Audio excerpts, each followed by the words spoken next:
Previously on the Beam Chronicles. Hodge was assassinated on New Year's Day. Did you kill Clifton Hodge? Rick Fisher killed Clifton Hodge. Did you tell Rick Fisher that if he killed Hodge, he would get a position at Ava? Finger. God damn it. Fuck you, Prophit. Fuck you. We're icons. Prophit can't even do it without us. Not anymore. Little moral victories is over. And if Prophit doesn't like it, he can come get us back into submission himself. We're taking it back. New World Order, you in? And with a single deep breath, Fu nodded. I was slightly disappointed that he nearly had us pinned and now surrendered so willingly. Some part of me hated the idea that a spirit so unrelenting as his could ever be so patently broken. We were this close to our demise, our final release from the clutches of Beam. But now we would press on. We are in this shit too deep now to be reckless and die over a failed attempt at fixing a small piece of it. We need to do more. If we gotta go for the long haul, destroy Beam, kill Prophit, as the only people in the world with a chance in hell at eventually slaying the devil. If we don't stay on this course and keep playing the game until we get our chance to finish it, nobody will ever stop him. We would get out together, or we would not get out at all. That was supposedly our deal. Charlie broke it 3 months later, when she died.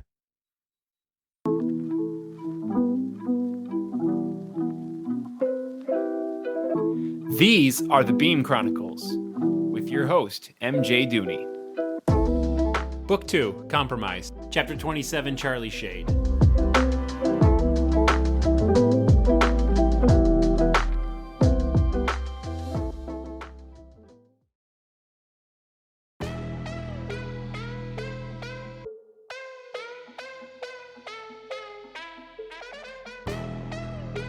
Sleep in the same bed with someone long enough, you pick up on some of their sleeping habits. JT's and mine did not coincide in the slightest. Jackson took forever to fall asleep, but once he was out, he was out. I, on the other hand, was a quick sleeper, but not a sound one at all. I think part of what made me wake up so often was my sixth sense. My natural range of sixing was just the immediate area around me, but unconsciously, especially when I was dreaming, something would catch me from farther away and startle me awake. It didn't usually bother me too much because I'd just roll over, fling my arm across Jackson, fall back asleep instantly. But that night, while I was sleeping, a sixth Howard Prophit sitting in my living room, waiting to talk to me, which basically startled me enough to get me out of bed. I got dressed in the dark while Jackson continued to slumber. Briefly, I considered waking him to talk to Prophit with me. I knew that he would have preferred that I did, but something made me not want to disturb him. Call it a hunch. I knew it was me Howie was waiting for. I threw my trench coat on last, then grabbed Guillermo off my nightstand, just in case. When I grouped into my living room, slinging myself sideways in the chair across from him, he didn't jump or flinch, just smiled and nodded. He was possibly the second most difficult person to startle in the world after only myself. We hadn't spoken since that day in the oubliette, when I was crispy and he tortured a baby in front of me. That was almost a month ago, but I was still pretty pissed about it. The fuck you doing in my apartment, Howie? Hello, Charlie. He leaned over the coffee table and began pouring himself a drink. I hope you don't mind. You didn't have anything in your kitchen, so I brought my own small batched bourbon from this delightful little distillery in Kentucky, my home state. I make an effort to stop there whenever I'm visiting. Would you care to partake? It's 3 a.m. Well, I suppose I'm still on mountain time. Then it's 1 a.m. Quite right. Last call. Yes or no, dear? I don't drink. Nonsense. You drank just recently at Jackson's party. I don't drink unless there's an occasion. Ah. He moved the bottle over to the second glass. In that case, you might want one. After all, this may be a momentous night for us yet. He reached the glass of whiskey out to me, but when it became clear I wasn't going to take it, just set it down on the table. Interestingly enough, you are capable of getting drunk. Did you know that? Yes. I was curious, so I checked the manifest. All of the various chemicals Kevorkian's apparatus is capable of synthesizing. It's exhaustive, honestly. And I never thought an inebriate like Victor would deprive you of the capacity to enjoy his own favorite vice. But the rest of the things his machine can make, pushing to your head, it's astounding. Psychedelic drugs, toxins, hallucinogenics, pharmaceuticals that haven't even been invented yet. He deprived you of no experience. Truly. Someday I'll have to show you the manifest. It's rather impressive. As he slowly took a sip of bourbon, not looking away from me, I wondered if this was his way of admitting that he knew about our trip to my brain 2 days ago. His way of describing all the things he could have pumped into my brain if I tried to ungroup that receiver. I didn't want to give him the chance to question me about it. Why are you here? Well, the last time we talked was so pleasant. He sarcastically reminded me. Unfortunately, it ended on such a sour note, I thought we might try something a little different. Before we begin that, though, I just wanted to ensure you remember, I tried to play nice. You rejected me for it. Right. I take it this time you won't be playing nice, then? He grinned a devilish grin. Circumstances have changed drastically since the last time we talked, Charlie. Drastically. It is a very different world. And as such, it will be a very different brand of conversation, but don't take it to mean I've lost my generosity. He reached into the pocket of his jacket, produced the slender black switch I instantly recognized as the remote to my brain. I considered grouping down there, taking apart that little rectangular receiver before he could mash the button on top, saving myself from whatever he had planned next. I probably could make it there and back before he dropped his thumb. But I couldn't stop thinking about all of the scenarios Jackson and Sid warned me of 2 days ago. Prophit was the most risk-averse person I knew. Would he even be in my room if he thought there was a shred of doubt that he could contain me?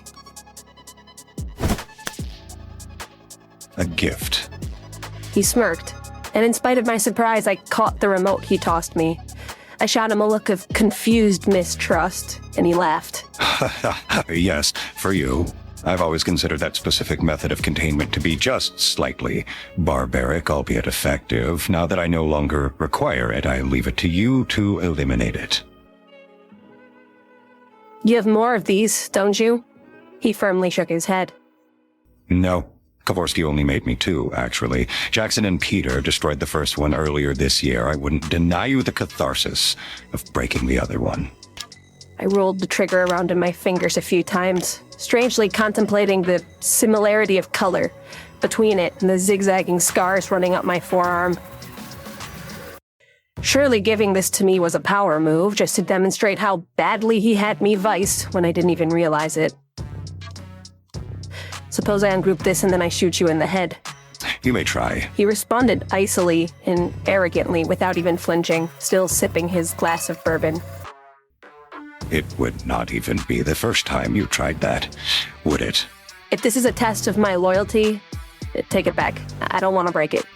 Not a test, I promise. I want you to destroy it. I sincerely do not need it anymore. Think of it as a symbol of the old world. The new one begins today. And in this new world, that thing is obsolete, unnecessary. Ungroup it, shoot it, spike it into the wall, keep it on your mantle for nostalgia. It's all the same to me.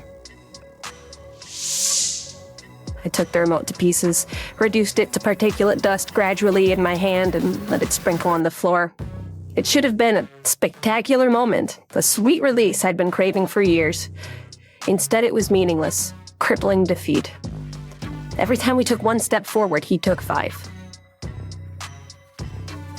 Feels good, doesn't it? Getting out from under the weight. It's inspiring, a little exciting.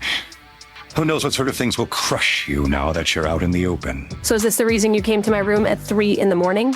I asked, bored of his games, grabbing the glass of bourbon he'd set in front of me as the ominous threat of his very presence descended on me like a shadow. No, this was just a gift. A friendly reminder of my unbreakable chains. Got it. He threw back the remainder of his bourbon and swallowed, but I still was reluctant to drink mine. This wasn't an occasion. Not yet. Anyway, on to business. I'm actually here to ask your advice on something. I have an important decision at this juncture, and it's rare, you see, for a precognitive such as myself to be given the opportunity to make a choice. Typically, the forecast set me on a narrow path, but it seems I've been granted some leniency. And what makes this fork in the road so peculiar is that both paths seem just as adequate in securing what I desire. I'm nervous, obviously, because I'm downright unaccustomed to making decisions. Quite frankly, I thought I might turn to someone as assertive and logical as you to ensure me that I'm on the proper path. I nodded somberly. I wasn't naive enough to honestly expect he was here to have me help pick out the colors of his fucking drapes. I knew it was his sleazy, thinly veiled innuendo for the ultimatum he was about to issue. I braced myself for the worst. Good. Option 1, then. I start by killing you. Oh, obviously this one. I rolled my eyes, crossing my arms. Well, hold on, because I'll bring you back. The only thing is when you come back, you'll find very few things are how you left them. He leaned over his legs and glared at me, straight-faced and firm, so I knew he was completely done fucking around. You'll be unemployed, first of all. Tyler Foon will head up the new Ava. I'll give him his pick of the litter from the impressive gallery of idiots you 3 filled my dungeon with this year. Micah Single, Enzo Skelton. Who knows who he'll choose? Surely they'll be reckless, destructive, but they'll reinstate the fear Beam used to put in people, and I'll have my ways of ensuring their loyalty, at least for as long as I ensured yours. As for the people you care about, Murphy will be dead. I think I'll kill him first. Then perhaps Phil, Maria, Blaine Rector. Really, anyone who's ever showed you a moment of friendship will be dead. Except for Sydney and Jackson. They will not be dead. Not yet. Anyway, I'll wait for you to wake up, trapped in the middle of the rest of them, unable to move, much less group away, as their rotting corpses fill your nose with the rancid, pungent aroma of how badly you've failed them. I will make you stay there and watch them decompose, alone, until you're right on the brink of sanity. And when you finally reach your tipping point, that's when Sydney dies. I'll peel your eyelids back and hold your head in place as I force Jackson to tear him limb from limb. Yes, that's right, Jackson will kill Sydney, and you will not be permitted to look away. From there, the rest of your life will be constant torture and pain, suffering either for you or Jackson while the other is forced to watch. I'll start him on fire. I'll shave the flesh off of his bones. I'll pull his beating heart out of his chest. Maybe I'll give all the new members of Ava a shot at you two. Free reign, whatever devious, disturbed depths their tortured minds can sink to. You'll look into Jackson's eyes as he watches them violate you, and every time he dies, you'll watch the failsafe squirm and cry, bringing him back. What do you think of this plan so far, Charlie? Honestly, you're laying it on a bit too thick, Prophet. Plus, it's kind of bullshit. I see. And how so? You can't do it. Oh, believe me, I can. People will freak out. If you destroy Ava, people will hate you for it. Not if I pin the whole thing on you. Say you lost your mind, went on a rampage, slayed everyone you ever loved. It should work out nicely. As a matter of fact, a second Tanaka to justify my enacting martial law should play well into the message that even the best, most trustworthy anomaly could lose control for an instant and destroy the world. They must all be handled, contained, destroyed. Equalized. You can't just keep using fear to control people. Eventually they'll reach a limit and break down, rebel. I'm a god, Charlie. So are you.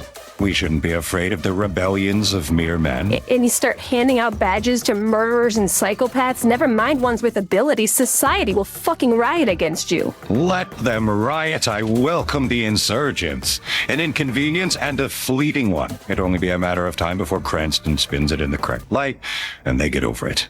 Hell, if they fell in love with someone as boorish and unpleasant as you, I'm certain Peter could get them to fall in love with anyone. Tyler Foon? He merely shrugged. Howie, you can't afford to risk all of this. Don't tell me what I can afford, girl. Our popularity distracts from the genocide. We keep Beam afloat. We contribute to your power more Charlie, than... that's enough. It's an empty threat, Howie. You can't do it. I can, and I will. Now stop. If we go down, we'll take you with us. That was all the farther he'd let me push.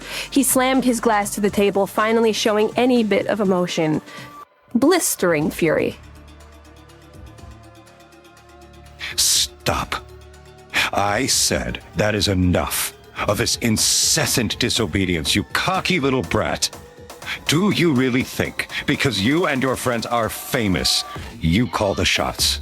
You think that gives you any influence over my decision in the slightest. You cannot take me down just because you're on the cover of the tabloids, you insignificant speck. You can only chink my armor, and if you do, I'll fucking massacre you for it. And I'll replace you in an instant. Do you understand? I don't care if you are the second coming of Christ. I don't care how much the blundering masses adore you. You hold no power over me.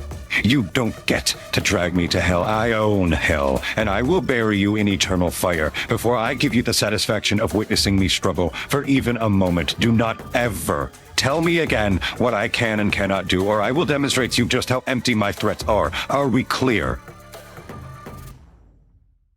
I bit my tongue, shut up immediately. He was right. He could do whatever he wanted, and I couldn't leave it to his twisted mind to dictate the future of my friends. I didn't care about myself, but I had to protect them from him. Now. The red drained from his face seconds later as he poured himself more bourbon. With all of this in mind, back to the original question. Do you think I should pursue this option? No. No. Don't pursue it. Leave them alone. Tell me the alternative. Tell me what you want me to do, and I'll do it. Whatever it is. Just please. Don't hurt my family, Howie. He stared at me, but not at my face. Right into my abs, and the tip of his tongue flicked between his lips. Take your trench coat off, dear. It's warm in here. I'm fine, I insisted, tugging it snugly around me, covering my bare midriff. You couldn't possibly be comfortable. I insist. Howie, come on, man. I begged him not to make me do it, not to assert his dominance over me so symbolically when I'd already retreated from everything and agreed to a blank check of an alternative. He just smirked in turn, glancing into his glass and swirling the whiskey around. Off, Charlie.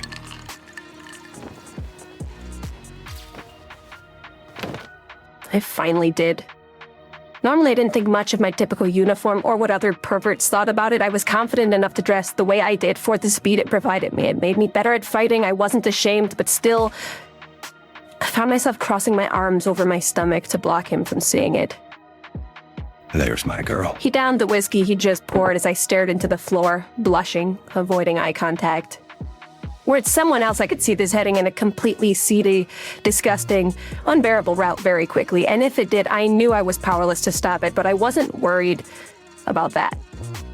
It was one kind of evil he simply didn't have in him. He was just humiliating me, swinging his dick around, pissing on his territory, but he wouldn't use it for anything more nefarious than that. Not a rapist. It was the closest Howard Prophit came to a positive trait. You know why I had Cliff Hodge killed? My stomach rolled at the cavalier way he finally admitted to it, like whatever lesson he was trying to teach in this moment outweighed the values of Hodge's life in its entirety. Because he was a legitimate threat. Half right. He was no threat to me, any more than you are, but he was legitimate. That was the key. I couldn't very well make an example of a sinful preacher or romantic hippie politicians. I couldn't eliminate the earlier dissenters resoundingly while also sending a message. I had to wait for the perfect man to rise up, give them a champion so I could tear him down, prove my point. Luckily for me, Clifton Hodge came around, intelligent as he was driven, and left unchecked, he may have garnered a real following. He was charismatic, blunt, a straight shooter, handsome to boot. Hodge was legitimate. The sort of person who others would think might be able to destroy Beam, and then by no coincidence, we destroyed him.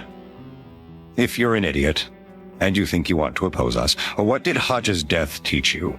That you were wrong. Your cause is wrong. Anomalies are dangerous. One of them even killed the man fighting for their liberation. They must be controlled. Beam is the way. But only an idiot would read into it like that, and while important, it is easy to influence the opinions of idiots. It was the future Hodges I was concerned with, the legitimate smart opposition I wanted to silence. To them, Hodges' death proved there was no point in resisting. To the people who actually could try to do something, Hodges' death proved it was futile. I already won the war before it even started. All I had to do to demonstrate was wait for the perfect symbol, the perfect hero to stand up to me, and then destroy him the second he raised his hand to fight. It was all to teach a lesson. That is why I had Hodge killed. Awesome. Thank you for that incredibly sadistic, manipulative, fascist story. Why are you telling me this? In Hodge's death, I ended political and social opposition to the cause, but there was another front, another source of resistance I needed to destroy. I needed to stop the will of anomalies themselves to stand up to Beam, and to do that, I needed an anomaly, analogous to Clifton Hodge, a true, legitimate champion to make an example of. Tyler phone. I tried to truncate his monologue. He smirked. Yes. And honestly, I thought for certain it'd be one of you three. The way the forecasts were lining up, I was positive it'd be Sydney. Think about it, the leper attacks, the way I continuously forecasted the times when you would abandon him, driving a stake between the three of you. I was trying to split him from the group, I just didn't know why. And then there was Peter. Stupid, ambitious Peter, always willing and eager to let Leper out, calling me at precisely the right moments to receive instructions. Hell, the only reason Cranston was part of this at all was to stop the blackmail, which only started as a result of a separate forecast. So many different pieces. I thought they were all corroborating each other, intricately fitting together, building and expanding, pointing in one direction, driving toward that moment where Sydney turned on you, flipped over to me, and then I could utilize him specifically for this purpose. Let him be that legitimate opposition. Let the two of you equalize him and quell an anomaly revolution before it began. But I misjudged how much he loved you. I didn't realize how firmly you were stuck together, and when I couldn't get him to schism, after repeated attempts to do so, I thought something was horribly amiss. I panicked. I thought Destiny had turned her back on me, punished me for taking that sabbatical. I even tried making nice with you. But it seems that Fate's grand design all along was specifically to frustrate me, so I would in turn belittle Peter's concerns, who would then seek his own revenge by releasing Foon. Sydney was never the chosen champion, Tyler was. And retrospectively, yes, it makes perfect sense. I knew I was holding on to Foon for some other purpose all along. He represented the most legitimate opposition possible. Crazy, murderous, passionately driven toward freedom, and ungodly powerful. On a rainy day, full potential on elaborate display thanks to your efforts to extort me. Every bit as terrifyingly dangerous as he could possibly be, yet you snuffed out his ambition and you did it short-handed. And here we are. What idiot with a jetpack and a gun and a costume store mask would challenge your dominance now? What weak, young, naturally powered anomaly could possibly justify resistance when a literal hurricane was brought to submission by 2/3 of our strongest unit?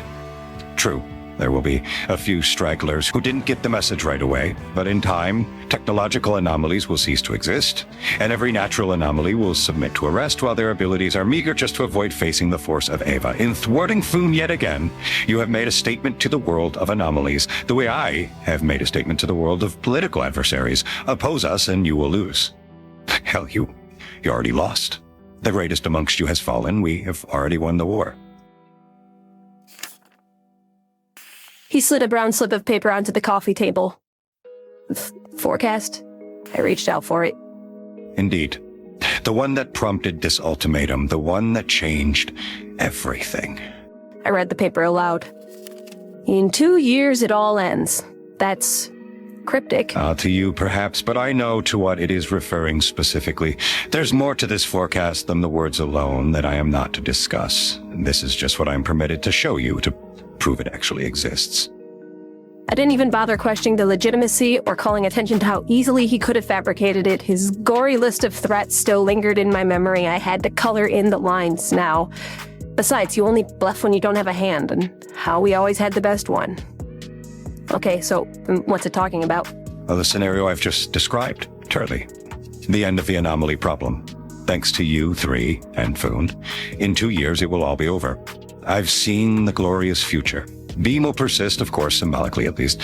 It will maintain value for the reminder it provides, a deterrent against future anomalistic whims, a processing and holding facility for yet unmanifested and unborn anomalies, but equalizers themselves will be mostly unnecessary, obsolete. Ava will be obsolete. Do you catch my drift here? In 2 brief years, I don't need you. You and Jackson and Sydney will have served your purpose to me, and from this arises my choice. I can either kill you, as I've already described, or give you your rewards for so loyally serving me. Freedom. Your lives. That is your alternative. Approximately 2 years from now, I would wish you all the best and release you to do whatever your hearts fancied the remainder of your days, so long as it's not destructive or illegal. Of course, you would no longer be bound to me. We would go our separate ways. Oh, that reward. Only everything I could possibly have ever hoped for. It seemed so glorious that even coming from the worst person I knew, I couldn't help but get excited.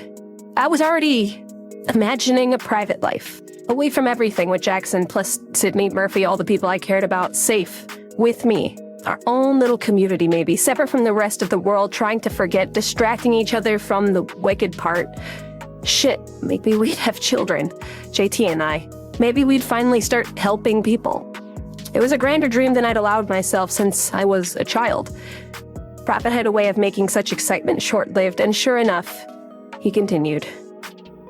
Now, would you like to know what I need on your end in order to ensure this outcome? I nodded, trying my best not to seem flippant or distracted by smiling, but struggling to keep myself from doing so as I prematurely planned this brightest ending. He grinned fiendishly, leaning back into his seat, steepling his fingers. I need you to die, Charlie. Huh? That would put a damper on my plans. He smirked, nose laughed, examined his fingernails. Well, not literally actually die, but I need you to fake it. Everyone in the world, save you and me, needs to believe that you are dead within the next 3 months. And in exchange, I will rewrite all of the contracts with me to expire in 2 years. Howie. I will give you until the 28th of December to put your affairs in order, settle old scores, ensure any words do not go unsaid. Just in case something goes awry during your absence, you'll say your goodbyes, you'll tie up loose ends, and then you will fake your death. For 2 years after that, I'll secretly provide you with shelter, food, money. You, meanwhile, are not to make any bit of contact with anyone from Beam, or anyone who is not directly approved by me. No Sydney, no Jackson. If you do, even indirectly, give them any indication that you are alive, the deal is off. If they come to find you, hide. You're good at that. Should you fail in this regard, I will know. And then we'll go back to the option where I surround you in corpses and force you to watch torture and blood, the heavy-handed, overdone scenario you've already expressed your boredom with. But if you hold up, completely vanished, without a trace, no other possible explanation beyond death, and maintain that illusion for just 2 years, you ensure the reward. Freedom for yourself, plus any other agent of Beam you desire, complete amnesty, a handshake, a thank you, and I'm out of your life for good. Howie, I can't. How am I supposed to fake my own death? You mean specifically? It doesn't matter, honestly. I can help you come up with it if you'd like. This would be the sort of thing he wanted to help with. No, but they'll just ask you to fail-safe me back, and if you don't, Jackson and Sydney will... They'll go bonkers. They'll hate you. You'll lose all 3 of us for sure. It will have to be something that doesn't leave me with the body to fail safe. I imagine it would be along the lines of losing control of your abilities after a challenging mission, similar to how Jackson did on the Datweiler Bridge, only you would not recover from your overexertion. Instead, have him watch you slowly drift into particulate dust, ungrouped, never to regroup again. Disappear in his arms, destroy his world, give him no reason to believe I could recover you and no reason to believe you aren't dead. I can't do that. You must. He'd still just blame you. Not if you sell it. Fuck, I can't. There's no way in hell. I don't even know. What if you're bluffing? What if I do this? You just kill them anyway, or go back on your word in 2 years and you don't let them go. I have no reason to lie, but in any case, you don't have the luxury of calling the bluff. I've explained the alternative to you in sanguinary detail on purpose. Either you fake your death, hide for 2 years, and get your lives, or you don't. And I bleach the bureau of your cancerous insolence. It's not really much of a choice at all, is it? Why? I wouldn't dare allow myself to cry, so instead I just got immediately and belligerently angry. Why, what? What the fuck purpose does it serve?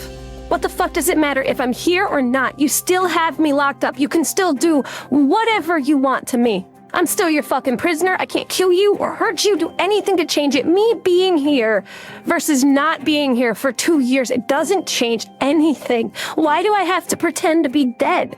Break Jackson's heart, potentially ruin everything I care about, because mission accomplished, right? We already won. We played your game to its end. We damned ourselves to save each other. In a few years, your roaring anomaly problem will be gone. Genocide complete. It's fucking forecasted. Why can't I be there to commiserate with my coerced friends about the twisted utopia you forced us into constructing? Why do I have to disappear if it's already over anyway? That's the difference between you and me, Charlie. I know it's never over. We've just cleared the battlefield of the riffraff. Don't you see it? I'm already preparing for the next war. Ahead, on the horizon, the war amongst ourselves, my dear. The war you already are so desperately trying to start. The war in which you three take the power back. I control you now, and while I'm still in command of my future enemies, I aim to position them in such a way that I am not surrounded when my judgment is at hand. I am breaking you apart so that in the time it takes you to rebuild, I can sprint ahead, develop a new strategy to handle your inevitable betrayal. Howie, that's not going to happen. We won't. You already have. Several times. And we're done. Is that so? Yes, we aren't stupid enough to challenge you. Ha! He threw his head back, laughed loud enough to wake anyone but Jackson. No? Then why did you try to extort me when Jackson was dead? Why did Jackson shove my hand away the instant he thought I was vulnerable, if he was not looking to test this vulnerability? And why did Sydney refuse to be in league with me when I force-fed him every bit of evidence that pointed toward it being the proper strategic move? Why, when I left the building for 8 months, did the three of you defy every single rule I'd set for this bureau and refuse to be satisfied when I let these alterations stand as a peace offering? Was it not defiance? Tell me, Shayde, what was it? I'm in the mood for a laugh. I'm dying to hear what it was you call it, if not a challenge. I didn't have any other way to describe it, so I just sat there. I couldn't believe there was a time when doing a commercial was the epitome of terrible. If only I'd shut my mouth and kept my head down. If only I'd known how far up shit creek little moral victories and a new world order could take us. If only I'd thought about the implications of our bold statements and our baby steps of progress. If only my love for Jackson didn't trump my fear of Howie. Then I'd get to keep it. No, you are that stupid, Charlie. All three of you. Separately, perhaps not, but together, dear Lord, yes. You have demonstrated it to me time and again over the last year. I gave you Trevor Long. I let you blackmail Peter. I let you stop a school shooting. Completely and utterly out of Beam's jurisdiction. Victory after victory for you three this year. I permitted them all to appease you, yet every victory I granted you, still, you wanted more and more. How long can I feed you, little goldfish, until you eat too much and explode? And where will I be when that finally happens? Caught up in the blast? I think not. If I do not need 3 time bombs living in my building, waiting for the perfect moment in which I show a second of weakness to pounce and murder me, I sure as fuck am not going to. I would prefer not to be constantly checking over my shoulder for you hatching your next grand scheme. So I'll set off my own bomb, right in the middle of you, and end the game while you're forced into exile and your partners grieve and lick their wounds. I am in control of the situation now, and I am taking advantage of that control because I don't want to continue walking the tightrope you've made me walk, only to fall off and strangle myself in the netting. So while I know that I still can, before anything else alters our balance of power, I will banish you, destroy Jackson, and let Sydney tend to the ashes of the anomaly problem. That is your immediate future. If you do not like it, well, you already know the alternative. Pretend to die or watch everything you love decompose at your feet. The very notion that I've even bothered justifying my stance on this to you is demonstrative of the lingering fumes of the mercy you have exhausted. You're betting that we fall apart, aren't you? You think if I disappear 2 years later, there won't be an us to stand up to you? Wouldn't that be ideal? But honestly, dear, I don't give a flying fuck what becomes of your little clique. If by some miracle you do manage to come together after a 2-year hiatus, I'll have bought myself enough time to develop a more formidable contingency plan. You stagnate, will I extend my lead, maybe even finish the race? What happens to you after that is insignificant to me. We won't fall apart. We're a family. We love each other. We'll regroup. You always do, don't you, Charlie? He snatched his bourbon, stood up, adjusted his tie. This is likely our last conversation for a long while, regardless of whether your death is real or fictional, so farewell to you, Miss Shayde. You are a remarkable agent most of the time, and I will miss certain aspects of your presence. Hopefully I see you again in 2 years, and no earlier.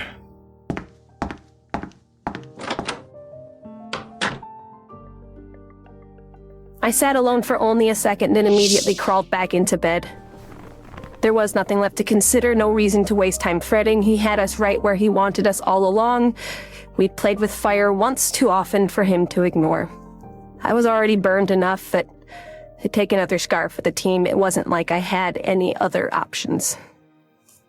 But if these were really going to be my last 3 months, I was determined not to waste a minute of them. Jackson, wake up! I had practically shouted, shaking him violently until he finally sputtered awake. He blinked, one eye open, and put on a tired, goofy smile. What's up, beautiful? What's the matter? Nothing, I had a weird dream. I don't want to go back to sleep. I need you to stay awake and talk to me tonight. Alright then. No sleeping, okay? At all? At all. I'm pretty tired, love. Just trust me, asshole. There's gonna be a day sometime in the future when you'll wish you would have stayed up and talked to me tonight. Yeah, okay, you're right. I'm up. He wrapped his arm around me as we spooned beneath the covers, kissing me on the neck.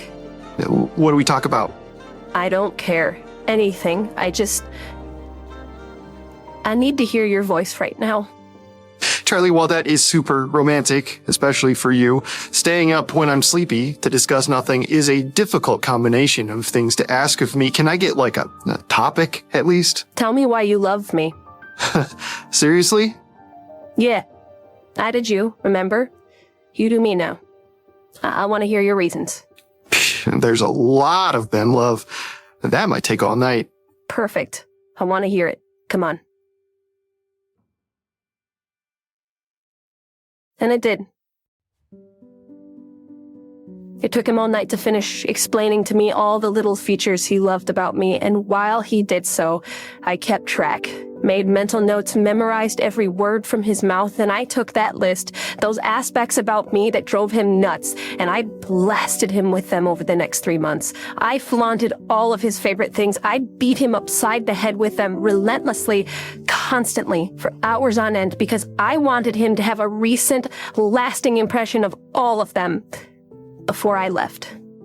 I wanted him to be utterly and inescapably ambushed by all of the things he liked best, to drive up his affection for me, to make it unbearable to live without me. That way, when I died, he'd be too shattered to try something stupid, like messing with Howie. And more importantly, I needed him to love me so much that he could forgive me 2 years from now when he found out what I did. Then, only then, maybe we could be together. With no Prophit, no beam, no complications, just like when we started. If Howie kept his word, Jackson just needed to hold on for 2 years without me. And then everything would finally be perfect. For as sadistically tragic as it sounded, it was more hope that I had for us for a while. 2 years. How far could he possibly fall?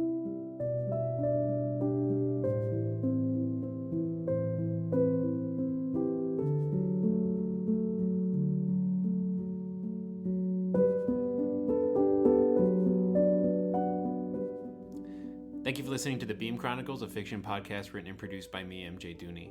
5 stars on Spotify, Apple, Instagram, TikTok, YouTube, and Twitter. Email me, beamchronicles@gmail.com. There's only one episode left this season. If it wasn't apparent from that one, it's not going to be a happy ending. I'm sorry, but maybe that'll entice you to come back for book 3 in September. All music and sound effects were sourced from the Epidemic Sound Library. Special thanks to Sergio Duarte for creating the cover art for the show. Thanks again for listening.